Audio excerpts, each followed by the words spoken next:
Hey YouTube family and GN subs, Humberto from GrayLaw TV.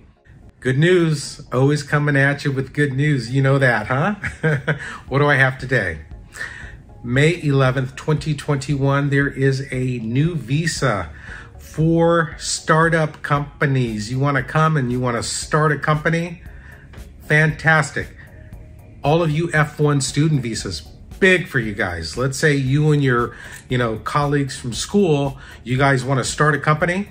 IEP is the name of the visa, International Entrepreneur Parole. All right, brand new stuff, guys. You're not going to find this on other channels. I guarantee you.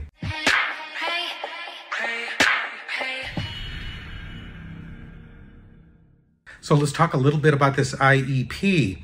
The Obama administration proposed it, became law.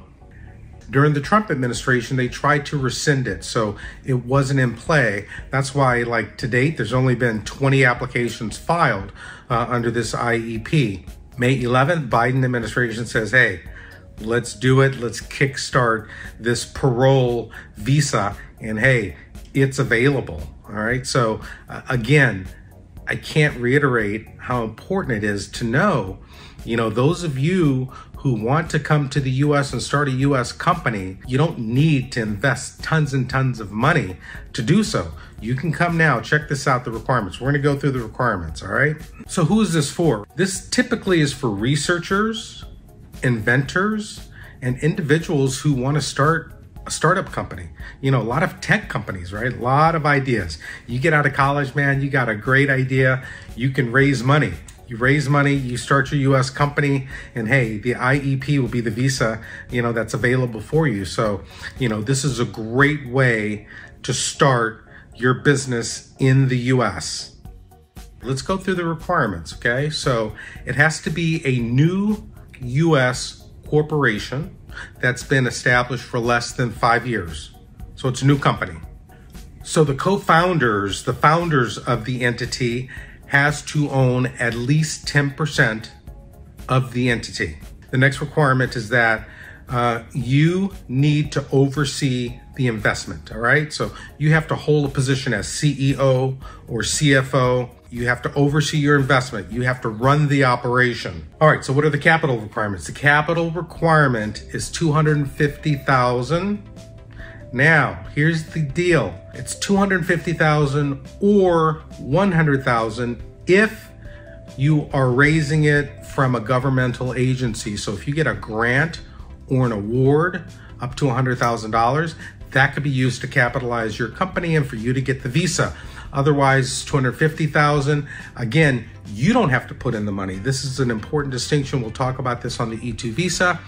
Basically, you can have other U.S. qualified investors come in and put in the money for your operation. So let's say you have a really great tech idea and you've raised $250,000 from individuals in the U.S. You can use that as capital to start up your company and get the visa. Now, in some instances, $200,000 is going to be sufficient if you can show rapid growth and job creation, that is going to create jobs for U.S. workers. You can get away with $200,000. So this visa is good for 5 years. They'll issue it 2.5 years and 2.5 years, okay?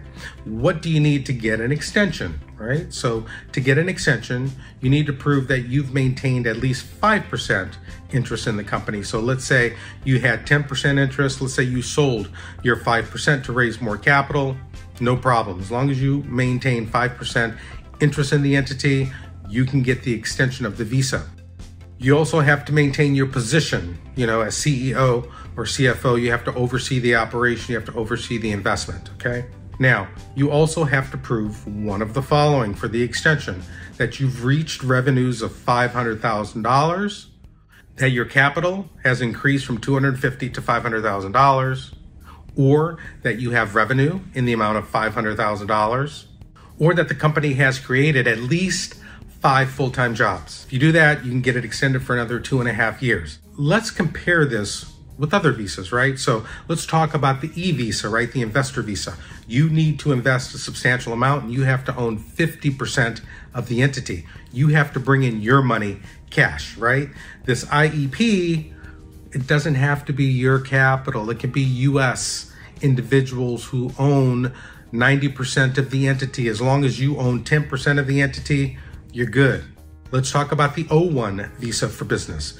O1 visa for business requires that you have substantial press about your company, that the company is outstanding, it's already making tons of money, et cetera, et cetera. IEP, new company, new startup, no requirement to show that it's actually in existence and doing very well. Let's talk about the B1 visa. We have other segments. I talk about the B1 visa, really interesting visa to come to the US to look for certain opportunities. So let's say you're here on the B1, you're looking for opportunities and you find one that's pretty substantial, one that sounds really good. You're talking to investors, right? You raise the capital, but you don't qualify for the E2 visa. So what do? IEP. You can file for the IEP, get the parole, get the visa, start working in the US. We're talking about having US investors. What are investors? What are qualified investors? So these are individuals, number one, who have the bucks, right? They got to have money.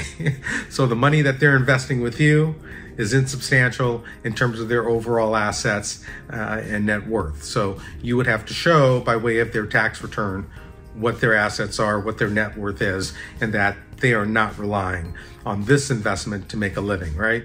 Number two, they'll look at their education qualifications, they'll look at their background in business, they'll look whether or not they've run businesses before, that they're not novices where, they're just putting money in and they really don't know what they're doing, right? So qualified investor, it has to be a qualified investor. What type of business, right? It has to be an active business versus a passive business. What's the difference? Active business, startup entities, right? Tech companies, real estate companies. Could be any type of company that's active where you have employees, where you're trying to generate revenue. Passive business is like stocks and bonds.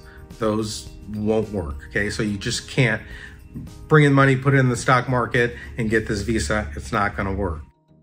Hey, YouTube family and GN subs, thanks so much for watching GrayLaw TV. Click below, like and subscribe. Coming at you with good content all the time.